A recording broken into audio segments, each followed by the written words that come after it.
ममता की राह छोड़ वो कातिल बनी बैठी थी। अंत में वो अपनी बेटी की जान ले बैठी थी। आज हम बात करने जा रहे हैं उत्तर प्रदेश के हाथरस जिले के गांव मोवा सिरानिया की, जहाँ पे पिंकी अपने पति, अपनी 6 साल की बेटी और अपनी सास के साथ रहती थी। पिंकी का पति अक्सर मजदूरी के लिए बाहर जाया करता था। उसी दौरान उसकी मुलाकात उसी के पास रहने वाले 17 साल के एक लड़के से होती है।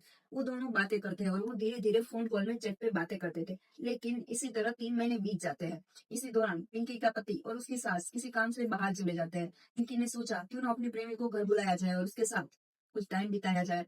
और फिर पिंकी उसे कॉल करती है और 10-17 साल का प्रेमी घर आ जाता है। दोनों बात कर रहे थे, लेकिन थोड़ी देर बाद उसकी 6 साल की बेटी घर के अंदर आती है और वो अपनी माँ पिंकी और उसके प्रेमी को आपत्तिजनक परिस्थिति में देखती है। इस बात से 6 साल की बेटी गुस्से हो जाती है और वो अपनी माँ को बताती है कि वो अपने पिता को सब कुछ बता देगी। उसके पिता के जाने के बाद उसकी माँ उसके पीठ पीछे क्या क्या गुण खिलाती है। इस बात को उसकी माँ ने धमकी समझ लिया और उसने सोचा अगर अगर बच्ची ने उसके पिता को सब कुछ बता दिए तो उसका क्या होगा।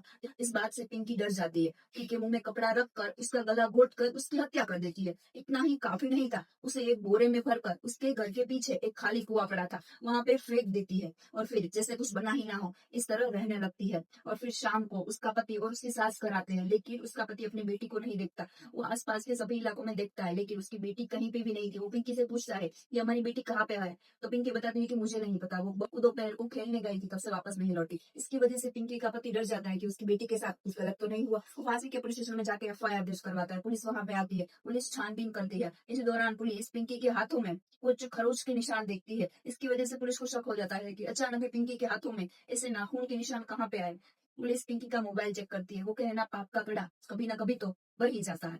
कुछ ऐसा फोन कॉल सामने आते हैं जिसकी वजह से पुलिस को पिंकी पर शक होता है और वो पिंकी से कड़ी पूछताछ करती है। पिंकी पहले तो कुछ नहीं बताती, फिर वो सारा सच पुलिस को बता देती है कि उसकी ही बेटी को उसी ने मारा है, ताकि वो डर गई थी कहीं वो उसके पति को सब कुछ बता ना दे कि और उसके 17 साल के प्रेमी ने मिलकर ही उस बच्ची को मारा है। ये पुलिस जानकर चौंक जाती है। आखिर एक माँ इतनी हैवान कैसे हो सकती है? वो अपनी एक कोख से पैदा की हुई बेटी को इतनी आसानी से कैसे मार सकती है? क्या उसके लिए ये नाजायज रिश्ता इतना इंपॉर्टेंट था कि उसने अपनी बेटी को ही मार दिया? पिंकी का पति ने एक बार भी अपनी बेटी के बारे में नहीं सोचा। क्या उसने एक बार भी नहीं सोचा कि ये उसी का खून है जिसे वो रास्ते से हटाने की कोशिश कर रही है? बात जैसे ही पूरे गांव में फैली, पूरा गांव चौंक गया। आखिर एक माँ इतनी हैवान कैसे हो सकती है? क्या एक माँ ने अपनी बेटी के बारे में भी नहीं सोचा? ये कहानी हमें ये बताती है कि कभी कभी अवैध संबंध का अंत किसी की मौत भी हो सकती है। एक माँ अपनी औलाद के लिए क्या कुछ कर गुजर जाती है, लेकिन यहाँ पे बात से कुछ अलग ही थी। पिंकी ने तो अपनी बेटी की जान ही ले ली थी। उसके दिल में क्या एक बार भी ख्याल नहीं आया होगा कि ये उसी का खून है?